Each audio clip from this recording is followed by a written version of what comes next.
Avant de démarrer cet épisode, j'aimerais vous présenter notre page sur Patreon. Patreon, c'est une plateforme qui vous permet de nous aider financièrement en choisissant une de nos 3 formules très abordables allant de 1,50$ à 4,50$ par mois. Elles peuvent vous permettre d'avoir du contenu supplémentaire, de recevoir chaque épisode sans pub ou en avance. Mais surtout, elles nous permettent de continuer de faire vivre ce podcast en nous offrant un petit coup de pouce pécuniaire. Le lien est en descriptif de cet épisode. Merci beaucoup de valoriser notre travail et maintenant, place à l'épisode.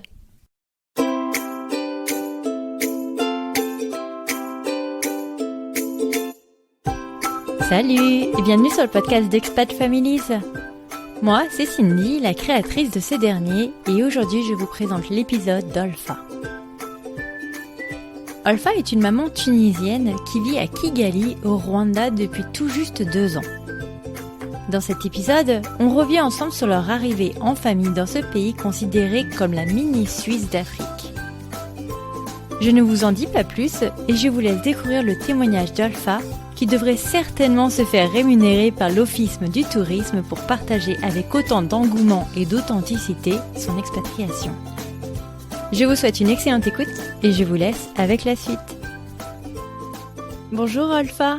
Bonjour. Merci de prendre un peu de temps pour venir témoigner sur le podcast. Sans problème, ça me fait vraiment plaisir. Alors, avant qu'on démarre, j'aimerais bien qu'on fasse une petite présentation. Alors, est-ce que tu peux nous dire un peu qui tu es, où est-ce que tu habites et de qui est composée ta famille, s'il te plaît ? Oui, alors je m'appelle Olfa, j'ai 33 ans pour le moment, jusqu'au 22 juillet. J'aurai encore 33 ans. Je suis mariée, j'ai un petit garçon.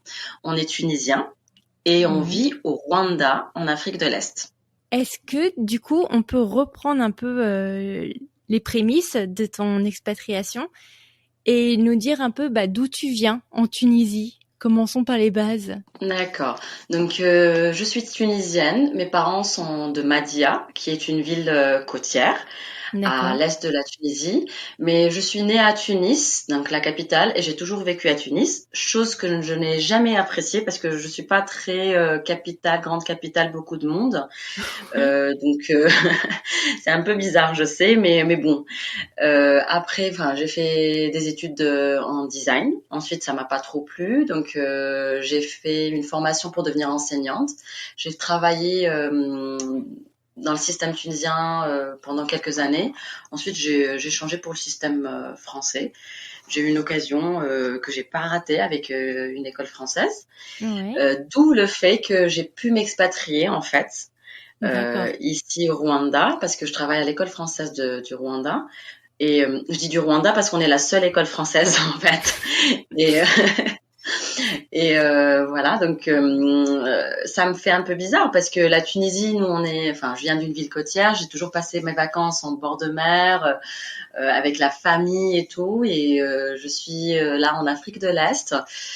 On est en tout et pour tout au Rwanda. Nous sommes 18 Tunisiens. Ah ouais. Ah oui, ça fait pas beaucoup. Une petite communauté, disons que. Une toute petite communauté, on n'a pas de représentants, on n'a pas d'ambassade. Pour voter, ils nous ont demandé d'aller voter à Nairobi, donc on a calculé, ça nous fait $1 500 avec mon mari rien que pour les billets. Donc ça va pas être possible. Donc c'est abusé. Oui. Mais oui, donc, voilà. Et ça fait combien de temps alors du coup que vous habitez au Rwanda aujourd'hui ? Le 18 août, ça fera 2 ans. Oh. Et ton mari, du coup, ton conjoint, il est aussi tunisien ? Il est aussi tunisien, on vient de la même ville, chose qui a fait son charme, je pense. Oui, donc on vient de la même ville. Lui, par contre, il n'a pas vécu à Tunis, il a vécu à Bizerte, dans le nord de la Tunisie, ville côtière aussi, donc il est très habitué à la mer, il nage tout au long de l'année, donc ça nous a vraiment dépaysé le Rwanda. Et surtout qu'avec le Covid, tout était fermé jusqu'à dernièrement, donc mais il n'y avait pas de piscine, pas d'activité, mais enfin on faisait rien en fait. Donc du coup on était un petit peu pris au piège, mais après là ça va beaucoup mieux, on peut sortir quand on veut, on a retiré les masques, donc voilà. Donc dis-moi un peu la constitution de ta famille. Donc j'imagine que tu rencontres ton mari en Tunisie. Oui, et juste mon mari, en fait, ça fait un petit peu bizarre parce que mon mari fait partie de ma famille. On s'est jamais rencontrés. C'est bizarre. On faisait partie de la même famille. Je passais toutes les fêtes, enfin religieuses, etc., dans sa famille, mais on s'est jamais rencontrés. Jamais. Ah bon? Mais alors, qu'est-ce qui vous Oui. unit?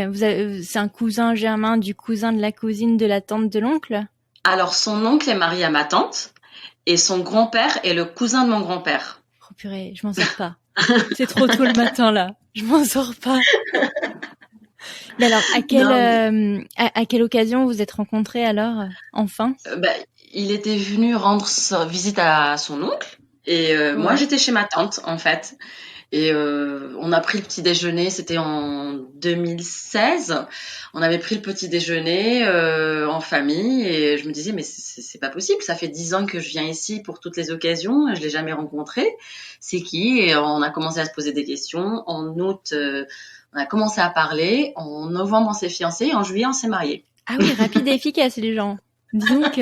Oui. Mais tu vois, c'est rapide. marrant parce que je me demande si tu l'avais rencontré plus tôt, est-ce que ça aurait fonctionné, tu vois? Non, je pense pas. Non, j'avais d'autres objectifs. J'étais vraiment focalisée sur ma carrière. Je voulais pas du tout m'engager. Et même quand je l'ai rencontré, je voulais pas m'engager. Mais comme j'avais dit à ma sœur quand elle m'en a parlé, je lui dis mais pourquoi pas? Mais on a pris notre C'est temps marrant. après pour se connaître. On a eu notre fils au bout de 2 ans, donc on a vraiment pris notre temps pour Oui, pour faire vivre connaissance. votre vie Oui, de couple. Non, je oui, comprends bien. voilà.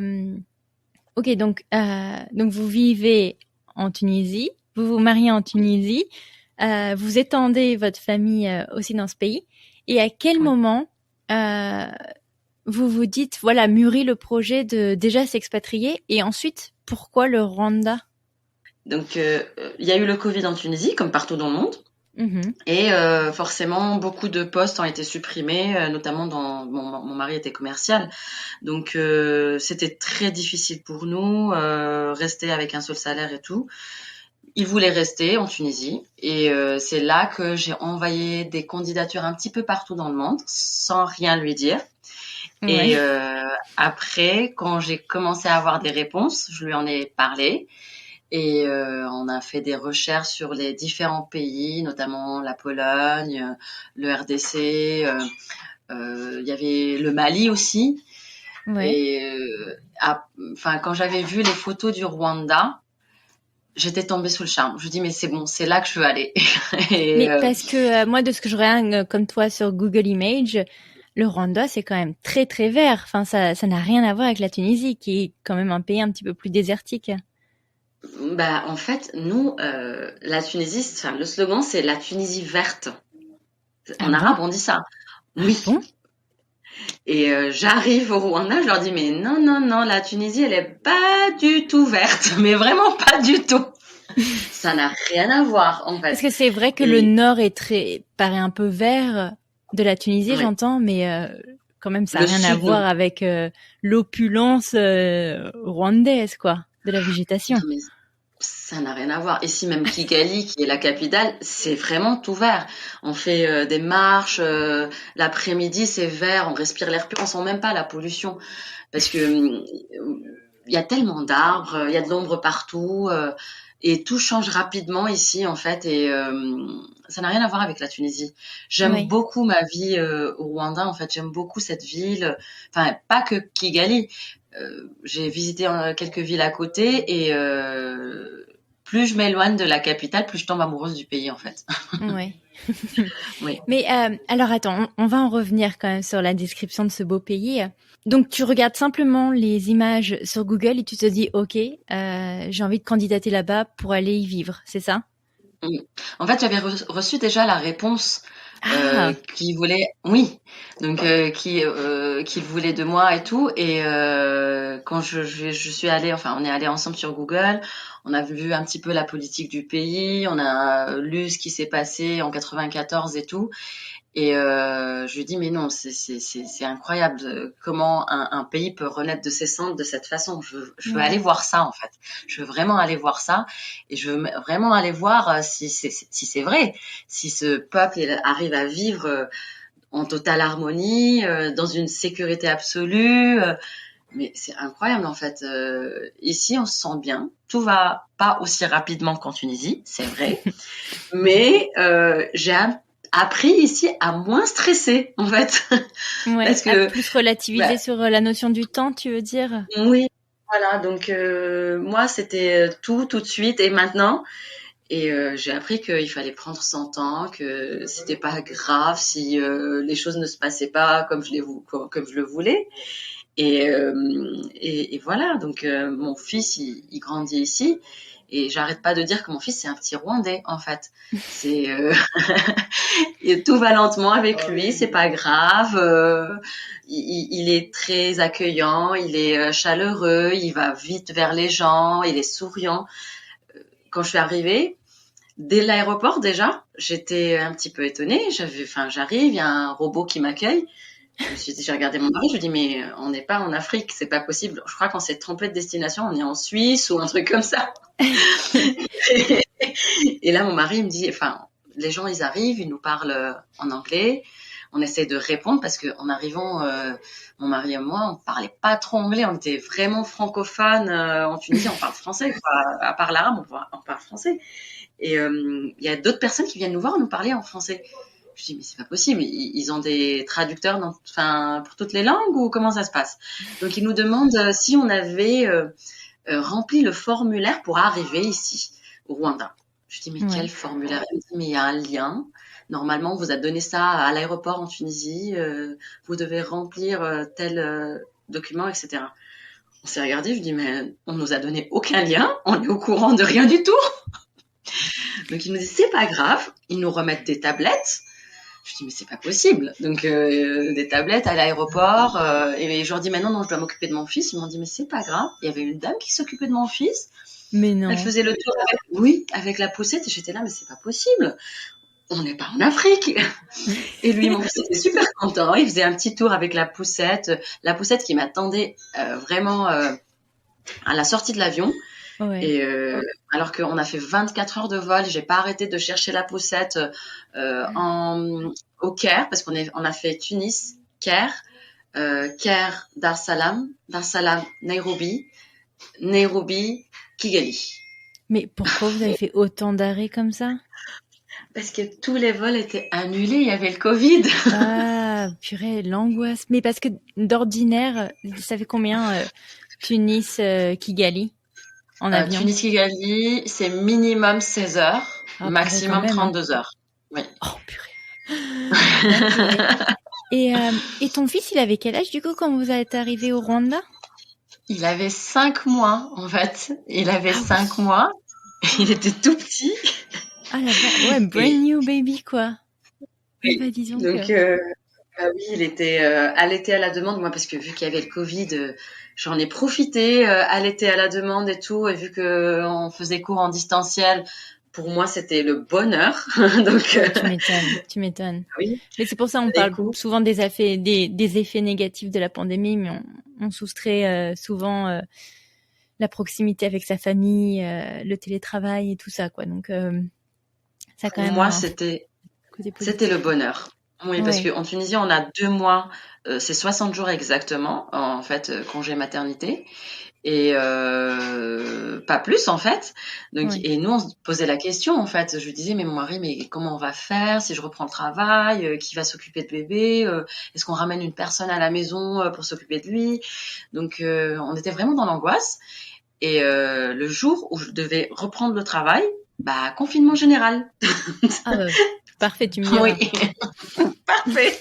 J'étais contente. Je crois que j'étais la seule Tunisienne super contente. Et donc du coup, je suis restée avec mon fils jusqu'au bout en fait. Et on en a profité. C'était très bien. Et après, on est venu ici. Ouais. Dépaysement total. Et comment tu anticipais du coup ta vie au Rwanda, étant donné que voilà, tu avais quand même un bébé tu t'avais déjà regardé un peu s'ils avaient des crèches, si t'allais avoir une nanny pour s'occuper de lui, ou si ton mari allait prendre le relais dans l'intérim, voilà, du changement de pays? We'll be right back. Our kiddo definitely has big emotions, and part of it is that, you know, those tantrums were lasting for a really long amount of time, like way above what I think sometimes they say. Hours. I mean, yeah, they were just so long. So I think for sure with some of the techniques like the light switch, which was one of the first things we learned with you guys, the duration of those immediately started to cut down. Ouais. Bah, en fait, j'avais discuté, le directeur de l'école m'avait mis en contact avec une collègue qui vit encore ici et qui m'avait plutôt rassurée. Elle m'a dit de pas trop s'inquiéter parce que en arrivant, tout était fermé, les écoles, les crèches, tout était fermé. Donc en fait, quand je suis arrivée, ils étaient en confinement. Donc on a repris l'école en novembre en fait. Ah oui. Bon, tu me diras, ça t'a laissé un peu le temps de t'installer tranquillou pilou quoi, mais quand même. Mais les gens, je vais te raconter quelque chose d'incroyable. J'arrive, on n'a pas de maison, on n'a rien. Enfin, les prix qu'on voyait sur Internet, parce que ma collègue Victoria m'avait dit, ne regarde pas trop ce qu'il y a sur Internet, c'est trop cher. Vaut mieux que tu cherches en arrivant. D'accord. Donc, j'arrive, l'école me paye une semaine à l'hôtel, et au bout d'une semaine, on n'a rien trouvé. Oh, donc, je me disais, mais c'est pas possible. Nous, notre budget, il est assez serré. Comment on va faire? Et en fait, le propriétaire de l'hôtel, c'était lui-même qui était venu nous chercher là où on avait fait le confinement de 24 heures. Vu qu'il devait réduire le nombre d'employés, il faisait lui-même le déplacement, donc il était très gentil, adorable. Il cherchait pour nous la maison, carrément. Donc il nous a fait visiter pas mal de maisons. Il négociait même avec les propriétaires pour avoir le meilleur prix. Mais oui, génial. Oui, non, mais il est incroyable. Là, c'est devenu un ami de la famille. Cet hôtel. Hein. Ah c'est vraiment... Tony était vraiment incroyable. En arrivant, je me disais, mais c'est pas possible, tout le monde n'est pas comme ça. Et mon mari me dit, mais non, je crois que nous, on est trop habitués à la Tunisie, à ce que les gens se méfient de tout le monde. Enfin, voilà. Et au bout d'une semaine, il nous a rien trouvé. Et je lui dis, mais faut qu'on change d'hôtel. Ici, c'est trop cher et tout. Et là, le monsieur nous dit, non, vous restez autant que vous voulez. Vous êtes mes invités. J'étais là, mais c'est il t'a pas fait payer il t'a pas fait payer le temps de trouver un logement ou il t'a fait un rabais? Non, il m'a pas fait payer. Il m'a pas fait payer. Non, mais on est resté encore 3 ou 4 jours. Et après, on a trouvé un appartement, mais vraiment à 5 minutes à pied de l'école. Et au meublé avec tout compris, l'eau, le gardiennage, etc. Tout était compris, la wifi et tout. Et je crois c'était à $400. Pour moi, c'était le bonheur parce que l'école, c'est dans un quartier très chic, c'est à Kyovu. C'est ce qu'ils appellent le quartier des riches. Trouver quelque chose à $400 à 5 minutes de l'école, meublé, tout fourni, mais pour moi, c'était un miracle. Ouais, je me rends pas compte des $400 parce que c'est quoi à peu près est-ce que c'est en tout cas Kigali, est-ce que c'est une ville, est-ce que ce pays il est cher pour y vivre, genre le coût de la vie il est cher par exemple? Comment expliquer? Ici, un Rwandais peut très bien vivre en fait, parce que ils ont des aides, il y a des associations et tout. Et nous, en tant qu'expat, c'est carrément une autre catégorie. Déjà, on n'est pas payé comme eux. Et quand on loue, en général, on loue vraiment des habitations avec tout ce qui est fourni, les meubles, etc., de préférence. Donc, par exemple, là, ma maison actuellement, elle est à $500, donc 500 000 francs rwandais. Ouais. Et ça comprend, c'est une maison meublée avec un grand jardin sur 2 étages. Mais un petit peu loin de l'école, c'est vrai, mais c'était moi qui voulais m'éloigner en fait, parce que je voulais pas trop être à côté du milieu de travail. Ouais, je comprends. Tu nous parlais aussi de la langue. Moi, j'avais cru comprendre, selon Google, que la langue principale c'était le Kinyarwanda, si je prononce bien. Mais les gens parlent aussi très bien l'anglais, c'est ça? Et le français? Ils parlent tous très bien anglais. et ils parlent français. Surtout ce qu'on appelle la vieille génération, c'est-à-dire pas les jeunes de 20 ans, mais ceux qui étaient là avant 94, ils parlent tous français en fait. D'accord. Donc on n'a pas eu beaucoup de mal. Par contre, j'ai appris l'anglais pour pouvoir communiquer plus facilement. Ouais. Mais ici, même si, enfin, il y a des gens qui parlent ni anglais quand je vais au marché, parce que je vais au marché à côté de chez moi. Hein. Je vais pas faire mes courses sur les trucs d'expat et tout. Non, non, non, du tout. Moi, je préfère aller au marché. Et ils aiment bien enfin ici ils m'appellent Muzungu, ça veut dire étranger ou blanc. Donc quand je passe dans le marché, c'est Muzungu, ils font coucou, donc j'aime bien ça. Et quand je vais au marché, les gens, même s'ils parlent pas français ou anglais, ils essaient tout le temps de trouver une personne qui peut traduire. Ils sont d'une gentillesse. Ah oui, incroyable. Ouais. Mais je pense que c'est encore une fois un rapport au temps, tu vois. Comme t'es pas stressé, tu peux prendre le temps d'aider les gens, tu vois. Tu vis plus le moment présent, quoi. Enfin, je pense en termes de mentalité. En fait, en arrivant, j'étais tout le temps stressée. Je voulais tout de suite. Et cette lenteur m'énervait, en fait. C'est le fait que je sois pas livrée en 30 minutes comme demandé, mais en 40, pour moi, ça me stressait. Et hier, il s'est passé quelque chose. Je suis allée acheter du lait caillé. Et je connaissais pas le mot en Kinyarwanda. Et je connais le mot lait, qui est amata, mais le lait caillé, j'ai complètement oublié. Et je disais à la dame, je voudrais du lait caillé. Elle m'a donné des cahiers. Je lui dis non, pas des cahiers. Je veux du lait caillé. Elle m'a dit du lait en poudre. Je lui dis non, pas du lait en poudre. Et là, j'ai commencé à expliquer quel était le procédé pour obtenir du lait caillé. Et c'est là qu'ils ont compris de quoi je parlais. Je me suis dit, mais il y a 2 ans, si elle m'avait pas compris, j'aurais dit laissez tomber, c'est pas grave. Ouais. Et là, j'ai pris le temps d'expliquer. Et la dame, elle m'a compris, bah oui, vous trouverez ça à tel endroit. Ah, c'est génial. Je me suis dit, mais vraiment, j'ai pris vraiment 10 minutes à expliquer et je pensais pas avoir autant de patience, en fait. Non, et puis là, c'est de la faute à personne. C'est vraiment une histoire de manque de vocabulaire, quoi. Donc, voilà, oui. Ça sert à rien de s'énerver contre la pauvre dame qui comprend pas, quoi, tu vois. Oui, mais avant, quand on me comprenait pas, ça m'énervait. Et je disais, mais je parle français, je parle pas une autre langue. Normalement, vous comprenez, surtout même à l'école. Ouais. Et après, vraiment, j'ai appris à prendre les choses telles qu'elles venaient.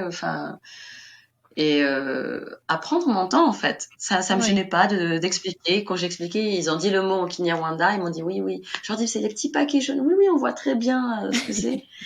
Et c'est ça se vend à tel endroit. Je dis, ah d'accord. J'aimerais bien qu'on rembobine un peu à ton arrivée. Donc, tu nous as dit déjà que tu as pris 24 heures pour arriver sur place. Le petit robot à l'aéroport, ok. Les gens qui s'occupent de ton fils pendant que tu remplis les papiers administratifs, ok.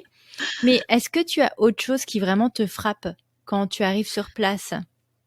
Bah, la propreté à l'aéroport, c'était incroyable. Ah ouais? Tout était... Ah oui. Déjà, il n'y avait pas de feuilles ni de stylos. C'était des tablettes. Les gens portaient des masques, tout le monde portait des masques, des gants et tout. Il y avait du gel partout. Et dès qu'on touchait la tablette, il fallait se remettre du gel à chaque fois. On arrive, on donne... Enfin, la dame, c'est pas même pas moi, c'était la dame qui avait donné nos codes à la personne des douanes. Et on est passé, ils nous ont dit pourquoi vous êtes venu au Rwanda, j'ai expliqué. Et on est passé directement. On arrive. Ils nous disent que, parce que nous, on avait mis du cellophane en Tunisie pour les valises. Oui. Ils nous ont dit que le plastique était interdit. Et je leur dis oui, mais ils m'ont dit, est-ce qu'on peut vous enlever ça? Parce qu'il faut qu'on désinfecte les valises avant de les mettre dans la voiture. Je leur dis, mais je vais le faire. Ils m'ont dit, non, vous touchez à rien. Donc, ok, j'arrive. Ah bah oui. Je sors directement, on me montre la voiture dans laquelle je dois monter parce que j'ai déjà fait ma réservation avant d'arriver au Rwanda et il fallait montrer la réservation dans un hôtel ici, enfin un hôtel anti-Covid quoi, où on pouvait faire le confinement de 24 heures. C'était un hôtel quelconque, on s'est dit à $70 parce qu'il y avait des hôtels à $200 hein, et on s'est dit $70, c'est pas trop cher, c'est pas, on va dire que ça va être la moyenne gamme. On arrive, il y a une dame qui nous attend pour nous faire le test PCR à l'arrivée. Et je regarde, je fais, mais les valises m'ont dit non, tout est dans la chambre, vous inquiétez pas. Ok. Elle nous fait un test à tous les trois. Et elle était très gentille avec mon fils. Elle était tellement douce que mon fils, il a ouvert la bouche tout seul pour faire le test. Donc, et moi, je trouvais ça bizarre. Un enfant de 5 mois lui disait, allez, tu vas faire A et tout. Et il comprenait pas. Mais pourtant, il avait ouvert la bouche et tout. C'était incroyable. Et on arrive dans la chambre. Je me suis dit, ça va être... Moi qui suis plutôt habituée à... Enfin, j'ai plutôt des goûts de luxe en Tunisie. Je me suis dit, ça va être un hôtel quelconque. On avait un lit king size, un petit salon, une kitchenette, un balcon avec de la verdure partout. J'ai regardé mon mari, il me dit, c'est sûr qu'on a payé $70 nous trois, c'est pas possible. c'est pas possible. Et on avait oublié une valise dans dans l'avion. En fait, notre bagage à main, on l'a oublié à Nairobi, dans l'avion qui... Ah oui, quand on est arrivé à Nairobi, on s'est rendu compte qu'on avait oublié nos bagages à main. Et c'était le stress parce que là-bas, ils ne parlent qu'anglais. Et nous, on était super nuls en anglais. Et il fallait expliquer. Mais en fin de compte, même si c'était un bagage à main, Rwandair, ici, ils ont tout fait pour qu'on retrouve nos valises, en fait. Et on nous a ramené les valises jusqu'à la maison, en fait. Oh, oui. Ça a pris du temps, mais ils les ont retrouvés, ils nous ont envoyé les photos, ils nous ont dit c'est bien ça. Je leur dis oui, c'est ça. Est-ce que vous pouvez nous donner un détail qui pourrait montrer que c'est bien à vous? Je lui dis vous ouvrez à l'intérieur, vous allez trouver une piscine gonflable. Donc, attends, pourquoi t'avais une piscine gonflable en porte-à-main, enfin en bagage à main? C'était pour mon fils. Je me suis dit peut-être qu'ils n'ont pas de piscine gonflable.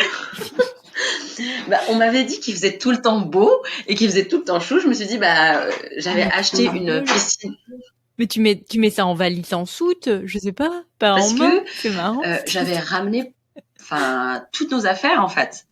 Et quand je dis toutes nos affaires, c'était plus les affaires de mon mari et de mon fils, parce que pour moi, mon fils ne devait manquer de rien. C'est-à-dire que quand je suis arrivée, mon fils, il avait 5 mois, mais il avait des vêtements jusqu'à 2 ans. Ah purée. Ah oui, donc tu es vraiment une maman organisée, toi. Oui. Et du coup, la piscine, tu l'as mis en dernier recours dans ton sac à main, c'est ça? Genre au cas où. Voilà, au cas où. J'ai ramené toutes les épices. Je me suis dit au cas où. J'avais ramené, forcément, je suis tunisienne. J'ai ramené du couscous. J'ai tout ramené avec moi. Donc voilà, pour moi, mon fils ne devait manquer de rien, coûte que coûte. Et je lui avais jamais donné moi, je cuisine à la maison, donc je lui avais jamais donné des petits pots industriels, mais j'avais quand même acheté des petits pots au cas où. Au cas où, ouais. On sait jamais. Voilà, donc on sait jamais. En fait, dans les valises, il y avait beaucoup de au cas où. Et moi, je suis arrivée, j'avais 2 jeans, des t-shirts, 2 pyjamas et une paire de baskets que je portais et des tongs. C'est tout. C'est tout ce que j'avais. Mais attends, t'as pas pris le maillot de bain pour aller dans la piscine avec l'enfant? Si, j'avais pris un maillot. Un maillot, oui. Parce que je me suis dit dans la poche de devant, au cas où. Oui, au cas où, voilà. Donc c'est tout.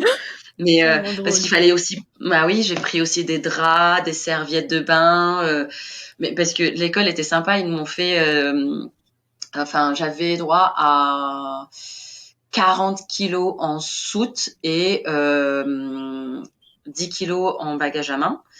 Et donc du coup, à nous 3, ça nous faisait 100 kilos. Et donc du coup, j'ai ramené pas mal de trucs avec moi. Mais donc, ça fait 2 valises chacun en moyenne, non?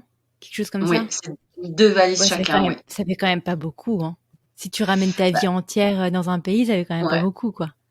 Ouais, mais bon, j'ai réussi quand même à ramener pas mal de trucs. Bravo, dont la piscine, franchement, bravo. Même le cuiseur vapeur, le mixeur aussi, je l'ai ramené. Mais non. Oui. Tellement trop.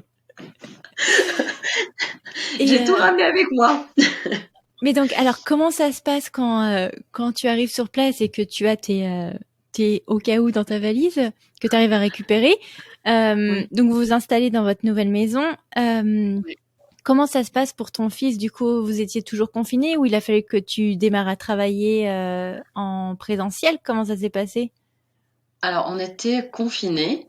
Donc, du Ok. coup, je suis quand même allée à l'école. J'avais rencontré le directeur, plutôt mes collègues, je les avais pas vus, je crois, au départ, jusqu'à la Ouais. réunion où on avait décidé, enfin, on n'avait pas décidé, c'était le Minerva, enfin, le Mineduc ici, le ministère de l'Éducation ici, qui avait décidé que les écoles ne réouvraient pas et que si on D'accord. voulait enseigner, ce serait en distanciel.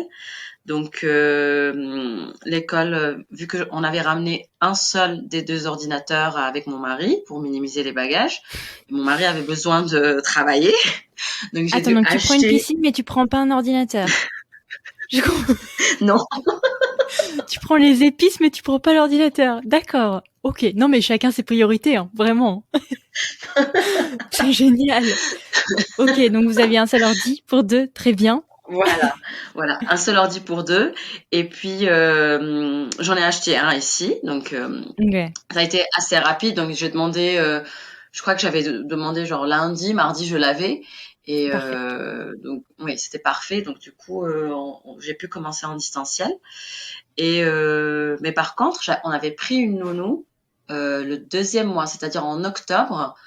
Il a eu une nanny qui venait s'occuper de lui parce que mon mari m'a dit, il fallait qu'il sorte faire les courses. On avait le droit de sortir, mais uniquement dans notre quartier. Donc on D'accord. faisait les courses et c'était génial parce que nous on habitait à proximité du centre-ville.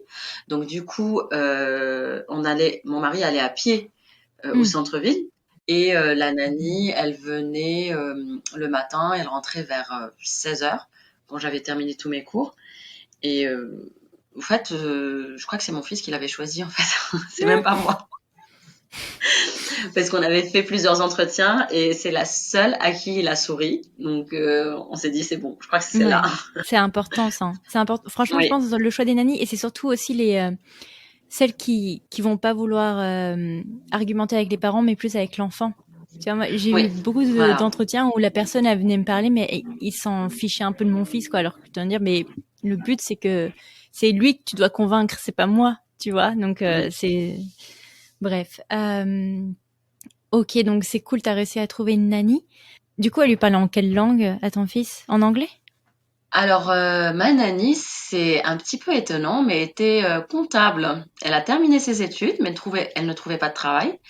Donc, elle était comptable et c'était mon gardien qui me l'avait trouvé, qui m'a dit qu'il avait une cousine qui parlait très bien français et qui pouvait garder mon fils et elle s'appelle Vérène.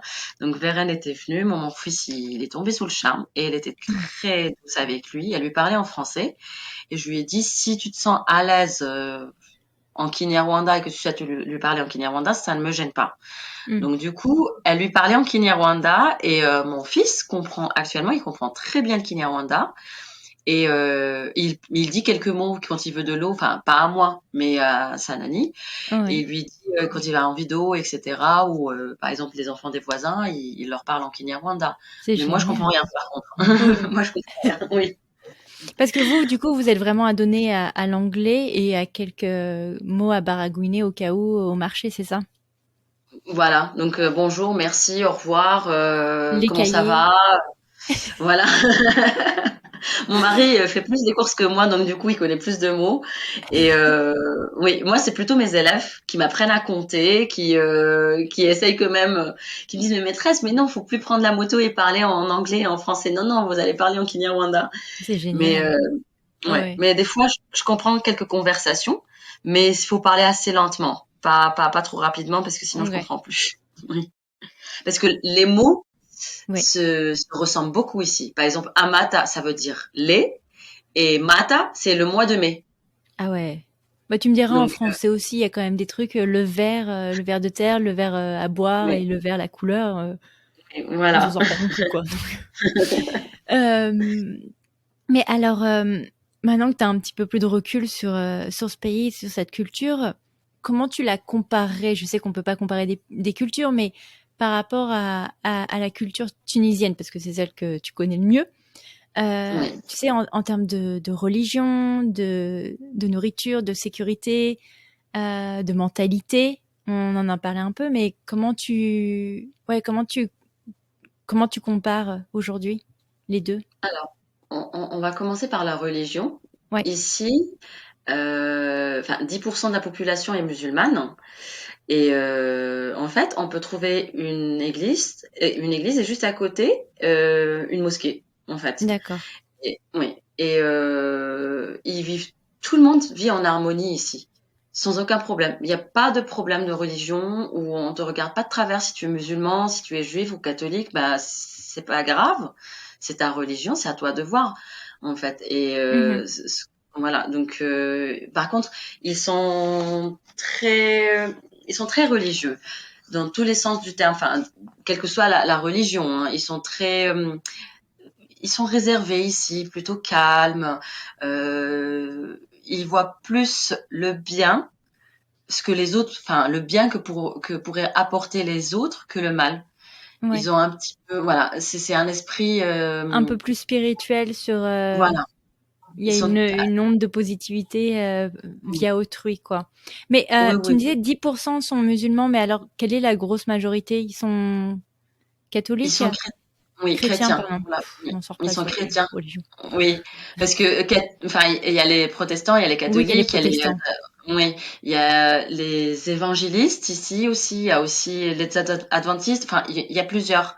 Donc du coup, on va dire pour la majorité, ils sont chrétiens en fait. D'accord. Ils sont chrétiens. Mais ils tolèrent les autres religions à côté d'eux, manifestement. Tout à fait, sans aucun problème. Et c'est incroyable en fait. Cette tolérance, c'est vraiment incroyable. On t'accepte comme tu es, blanc, noir, musulman, juif. Ça pose pas de problème. Ben, on t'accepte comme tu es comme ça, et t'es le bienvenu chez eux. Ouais. Bon bah écoute, c'est quand même rafraîchissant à entendre. Oui. Et en termes de sécurité, alors du coup c'est safe, tu nous disais en démarrage d'épisode. Alors, c'est simple. Pour expliquer tellement c'est safe, je ne dors jamais avec la porte fermée. Le portail de ma maison est toujours ouvert. C'est tellement safe, en fait, que j'ai même pas peur de me faire cambrioler ou quoi que ce soit. Ça arrive. Je ne dis pas que ça n'arrive pas. Ça arrive.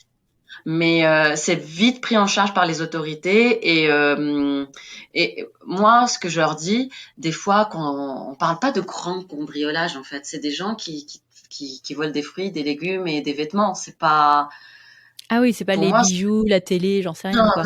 Non, c'est pas ça du tout. On n'entend pas du tout parler de ça ici. C'est vraiment, je leur dis, mais c'est que c'est vraiment une extrême précarité qui pousse vers ça. Et je pense que, par exemple, moi, quand on toque à ma porte, est-ce que je peux avoir à manger? Ils savent très bien que je vais leur donner. Ça me dérange pas du tout. Mais je leur dis, si les gens, parce que moi, j'habite pas du tout un quartier expat, hein. J'habite vraiment un quartier typiquement rwandais. Enlevé de l'appartement, c'est ça? Non, oui, ce que je disais à mon mari, j'ai l'impression que tout le monde se connaît dans le quartier, on n'est que des expats, on est entre nous, c'est bien, mais j'ai pas envie de ça. C'était ça en fait. On sort du village des extraterrestres, quoi. Mais tu nous parlais de denrées. Il y a quand même de gros contrastes dans la population entre plusieurs, comment on va dire, catégories socio-professionnelles. Oui. Non, mais il y a un très gros contraste par rapport au SMIC ici et ce qu'on touche nous, sincèrement. Ouais. Et ça dépend encore, hein, parce que ça peut aller encore plus que ce que je touche moi, en fait. Mais pour les miséreux, comme j'ai dit au départ, l'État, le pays, on va dire, le Rwanda, c'est pas un pays très riche, hein. C'est pas qu'on le veuille ou pas, c'est pas les Émirats, c'est pas l'Europe, c'est pas. Mais ce qu'ils ont fait, ils ont mis en place des assurances. Ici, tout le monde est assuré, tout le monde a une assurance, tout le monde peut se faire soigner sans aucun problème. Donc ils ont aussi, ils font il y a des donations, il y a aussi des aides, on leur donne, il y a des distributions de nourriture pour les plus nécessiteux et distribution de nourriture enfin, ce qu'ils mangent le plus ici, c'est le foufou, les haricots. Le foufou, c'est du manioc, c'est de la farine de manioc. Donc, ils mangent beaucoup de manioc. J'allais te poser la question, oui. Mais, les haricots, le riz, c'est principalement leur nourriture ici. Donc, ils distribuent ça. Et moi, je trouve que c'est très bien par rapport à un pays qui, il y a quelques années, était en guerre. Ce que je n'arrête pas de dire, quel est le pays qui offre autant de sécurité, enfin, côté santé, mais vraiment, je n'ai rien à dire. Au contraire, j'ai envie de plaindre la Tunisie, en fait, et me dire, enfin, de leur dire, vous avez tous les moyens nécessaires, mais vous faites pas autant qu'ici. Ici, mais c'est vrai, en fait, j'ai une petite malformation héréditaire. Et en Tunisie, j'ai eu beaucoup de difficultés pour me procurer les médicaments. Je demandais à mes amis de les ramener de France à chaque fois, etc. Je payais vraiment le prix pour avoir mes médicaments et pour me faire soigner. Et j'arrive ici, bah, c'est pris en charge par l'assurance. Les médicaments sont disponibles. C'est des produits allemands, belges, français, etc. Hein, c'est pas, ils font pas de médicaments ici. Par contre, ils vont commencer à faire les vaccins bientôt. Mais c'est incroyable parce que il y a tout. Il y a vraiment tout. Quand je tombe malade en Tunisie, bah, je réfléchissais à 2 fois avant d'aller chez le médecin. Je vais me dire, oui, ça va me coûter, etc. Bah, ici, je vais directement à l'hôpital à côté de chez moi. Je me fais soigner par un médecin rwandais qui sont vraiment tous très compétents. Très qualifiés. Ah oui, ils sont qualifiés. Ils ont une très bonne formation ici. C'est incroyable. Dès qu'on leur dit, voilà, on a tel, ils font les analyses nécessaires et ils comprennent directement c'est quoi la maladie et les médicaments sont vraiment efficaces. Donc, c'est incroyable. On se croirait en Europe, en fait. C'est vraiment, on dit que le Rwanda, c'est la petite Suisse de l'Afrique et c'est vraiment la petite Suisse de l'Afrique. C'est incroyable. Parce que j'ai été un petit peu à gauche, à droite et ça n'a rien à voir, en fait. Ça n'a vraiment rien à voir. Côté mentalité, ils sont très calmes ici. On n'entend pas les gens crier. Ici, tout le monde parle doucement. Ça doit changer. Ça doit changer beaucoup. Ça change parce que quand je suis arrivée, ils pensaient que j'étais en train de crier. Je leur ai dit mais non, je crie pas, je parle comme ça. Et ils trouvaient ça bizarre. mais bon, après ils ont compris que c'était le caractère méditerranéen, donc voilà. Et ici tout le monde parle très doucement. On trouve ils trouvent des solutions rapidement.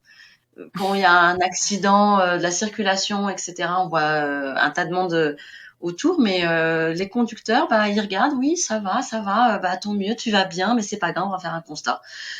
J'étais là, mais en Tunisie, mais non, ça se passe pas comme ça, on se crie dessus. Voilà. On se rejette la faute. Mais, voilà. Bon, après, de toute façon, c'est 2 différentes cultures bien différentes.